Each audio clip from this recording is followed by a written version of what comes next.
वळूयात पुढल्या बातमीकडे. प्रमोद नाना भानगिरेंनी बोगस मतदार पकडलेत. पुण्यातल्या प्रभाग क्रमांक 41 मधील हा प्रकार आहे.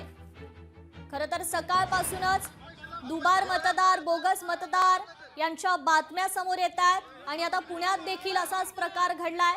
चक्क प्रमोद नाना भानगिरे यांनीच एका बोगस मतदाराला पकडलेला आहे.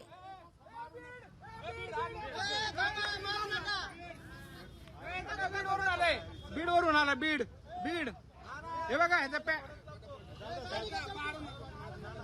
तर या ठिकाणी त्यामुळे मोठा गोंधळ झाल्याचं पाहायला मिळतंय. प्रमोद नाना भानगिरे यांनी एका बोगस मतदाराला पकडलेला आहे. तर या ठिकाणी त्याला जाब देखील विचारण्यात आलेला आहे.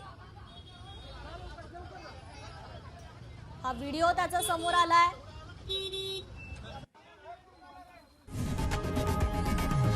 लोकशाही मराठी ऐका, पहा, जागरूक रहा.